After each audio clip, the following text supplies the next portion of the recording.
Welcome to Tripura Info News Update. Spreading confusion is their main job, says opposition leader Jitendra Chaudhary. Listen to what Lob Jitendra Chaudhary has to say. এখানে কারোর ব্যক্তিগতভাবে মতামত দেওয়ার কোনো প্রয়োজনও নেই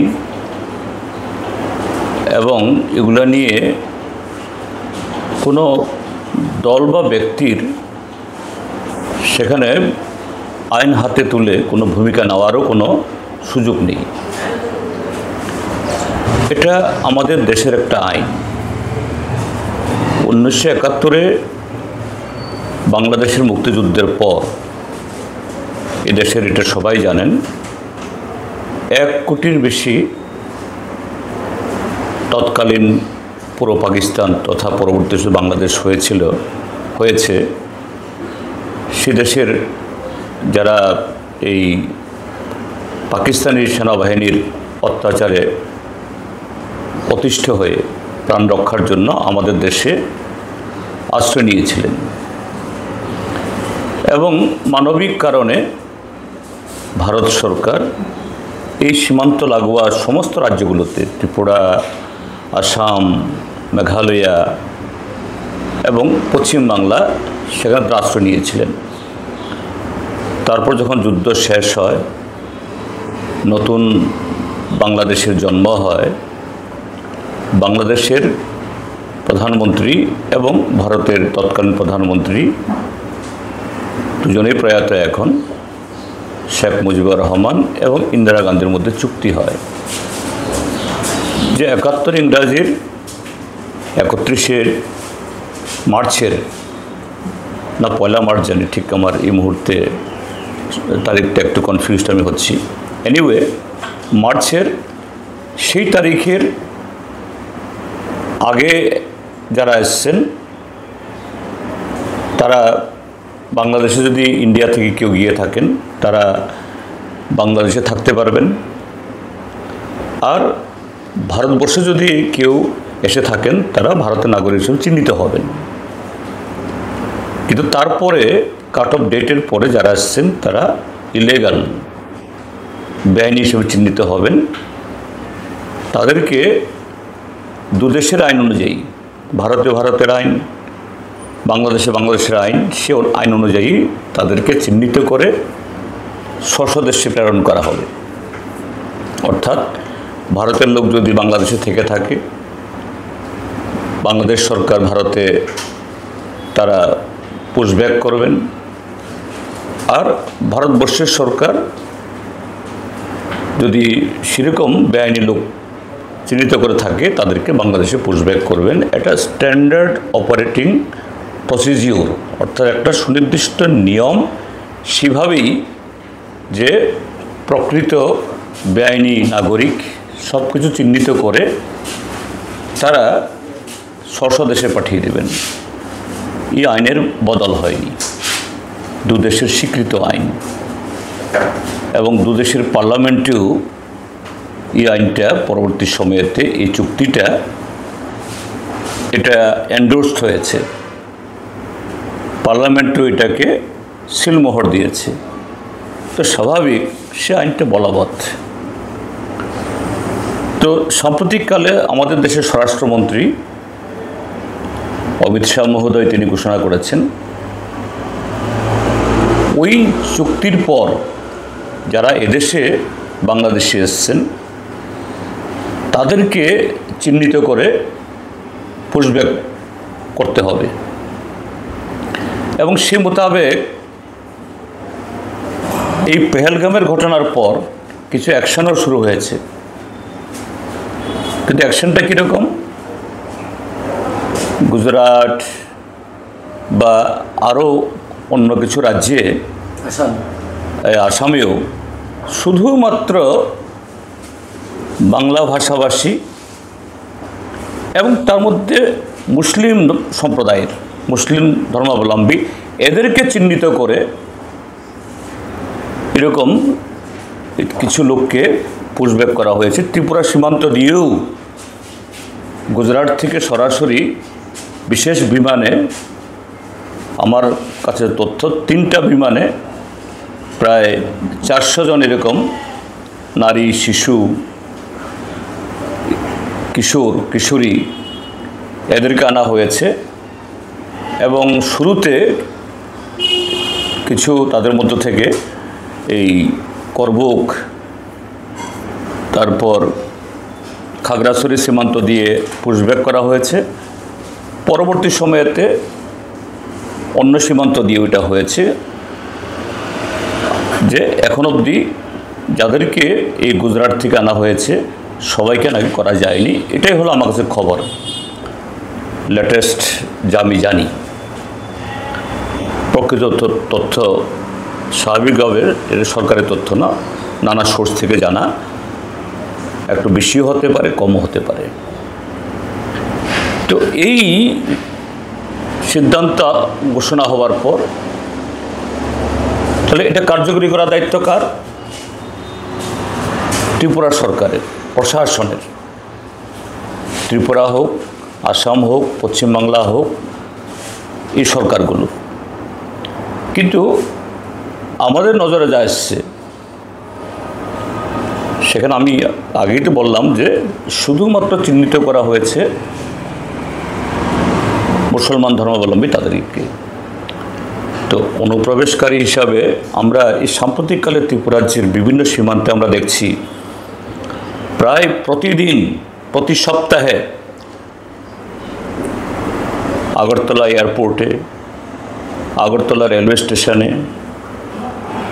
ওই ইয়েতে এই কি বলে এই ইন্দ্রনগর আইএসবিটিতে, নাগরজলাতে, হ্যাঁ। আসলে এই রাজনৈতিক দলটি বিগত মাত্র এই 4 বছর সময়েতে, 21 সালে মাত্র দলের জন্ম, 5 বছরও পুরো হয়নি। এই 4 বছরের মধ্যেই ইতিমধ্যে greater Tripura land, one last fight, no compromise, Tiprasa accord, অর্থাৎ এক এক সময়েতে এক এক ধরনের গোলপোস্ট রেখেছে, কিন্তু কোনো গোলপোস্ট গোল করতে পারে না, অর্থাৎ তাদের দাবি পূরণ করতে পারে না, পূরণ করার কোনো উদ্দেশ্য নেই।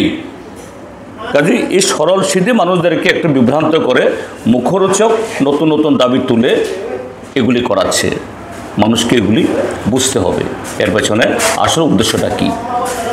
মুসলিম না, মুসলিম, হিন্দু, বৌদ্ধ ধর্মাবলম্বী এবং একটা রাজনৈতিক দলের তরফ থেকে, তারাও শাসক দলের অংশ, তাদের একজন বিধায়ক কাগজ মানে তার পেডে ব্ল্যাক অ্যান্ড হোয়াইট লিখেছে গভর্নমেন্টের কাছে তথ্য দিয়ে, আমাদের রাজ্যের কোনো কয়েকটি বিধানসভা এলাকাতে প্রচুর সংখ্যক, সেখানে পার্বত্য চট্টগ্রামের এরকম লোকরাও এসছে এবং রাতারাতি শাসক দলের একটা অংশের তাদের মদতে তাদের সিটিজেনশিপ কার্ড, পিআরটিসি, তারপরে ভোটার তালিকাতে নাম তোলা, রেশন কার্ড, আধার কার্ড সব হয়ে যাচ্ছে। এবং সেই বিধানসভা কেন্দ্রের যে জনসংখ্যা, ভোটার বৃদ্ধির চিত্রও এই বিধায়ক মহোদয় তিনি তুলে ধরেছেন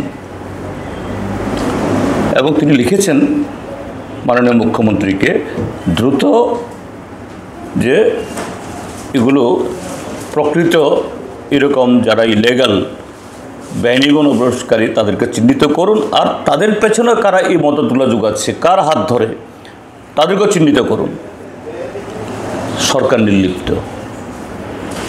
তো এই জায়গায় বেআইনি নাগরিক তাদের চিহ্নিত করতে হবে এবং সেই ইন্দিরা মুজিব চুক্তি অনুসারে সরকার ব্যবস্থা গ্রহণ করবে, এটা স্বাভাবিক। এটা নতুন করে দাবি করার কোনো প্রয়োজন নেই, এটা সরকারের দায়িত্ব। আমরা তার বিরোধী না, কিন্তু এখন যে ধরনের হচ্ছে, একটা নির্দিষ্ট রাজনৈতিক দল আবার তাদের মধ্যে আবার ইতিমধ্যেই দুভাগ হয়ে গেছে। তারা কোথাও কোথাও, সব জায়গায় না, কোথাও কোথাও গিয়ে তারা গিয়ে চিহ্নিত করছেন, এই তুমি বাংলাদেশি, তুমি ভারতীয় নাগরিক না, এটা তো হতে পারে না। আসামে হয়েছে, আসামে দেখা যাচ্ছে যে ছেলেমেয়েরা ভারতীয়, স্বামী ভারতীয়, স্ত্রী নাকি বাংলাদেশি। হিমন্ত বিশ্ব শর্মার সরকার এদেরকে জবরদস্তি করে তুলে নিয়ে গিয়ে বর্ডারে পুশব্যাক করার চেষ্টা করছে। এটা নিয়ে প্রচণ্ড হইচই হচ্ছে, বাড়িঘর ভেঙে দিচ্ছে বুলডোজার দিয়ে। তো এটা তো মানে এক ধরনের জবরদস্তি করে ওই যে স্ট্যান্ডার্ড অপারেটিং যে প্রসিজিওর এসওপি, এটা অবলম্বন না করে এটা নতুন করে একটা বিভাজন কেওস তৈরি করা, এতে নানা ধরনের সামাজিক এবং এই কি বলে আইন শৃঙ্খলার ব্যাঘাত সৃষ্টি হতে পারে, এটা গোটা জনসংখ্যাকে প্রভাবিত হতে পারে। তো এই জায়গায় যে দল ত্রিপুরা মথা এই দাবিটা করছে, আমি বলবো তাদেরকে, ত্রিপুরার মধ্যে যদি ত্রিপুরার সরকার এই তাদের দলের নেতা দেশের স্বরাষ্ট্রমন্ত্রীর এই বক্তব্য কার্যকরী করা না থাকে, তুমি সে সরকার রয়েছে কেন? এক। দুই হলো যে দেশে 1971-এর ইন্দিরা মুজিব চুক্তি থাকা সত্ত্বেও এই বিজেপি সরকার যে সিটিজেনশিপ অ্যামেন্ডমেন্ট অ্যাক্ট, নাগরিকত্ব সংশোধনী আইন তৈরি করেছে, এটা তো আরও অনেক পরে, ওই কোথায় 71, এটা 2014 সাল না কোন সাল থেকে জানি সেখানে করেছে। তারপরে যারা এসছে তাদেরকেও, এবং তাও একমাত্র মুসলমান বাদে বাকি সবাইকে নাগরিকত্ব দেওয়ার জন্য আইন করা হয়েছে। তাহলে তুমি একদিকে বলছো 71 এটাকে মানতে হবে, আরেকদিকে নাগরিক সংশোধনী বিল তুমি আনছো, এটা এনে বাংলাদেশের সংখ্যালঘুদেরকে উৎসাহিত করছো, প্রলুব্ধ করছো। আর এখানে তোমার দলের শরিক রাস্তায় নেমে বলছে নিজেরাই চিহ্নিত করবে, তাদের নেতা দাবি করছে যদি সরকার না করে আমাদেরকে দায়িত্ব দিক, আমরাই করে দেব। এটা তো অনভিপ্রেত, এটা মোটেই গ্রহণযোগ্য নয়। এটা এক ধরনের দ্বিচারিতা, যে সরকার এরকম বেআইনি আইন তৈরি করলো, তুমি তার সাথে ঘর করবে, তার সাথে সরকার করবে। এক সময়তে সে আইনের বিরুদ্ধে তোমার লড়াই ছিল, ত্রিপুরা মথার কথা বলছি। এখন সে আইন যে সরকার করেছে, তুমি সেই সরকারের সাথে আতাত জোট, এটা জনগণকে ধোঁকা দেওয়া। এবং কেন এগুলি হচ্ছে? হ্যাঁ, Subscribe to Tripura Info and press the bell icon so that you never miss any latest updates and news on Tripura.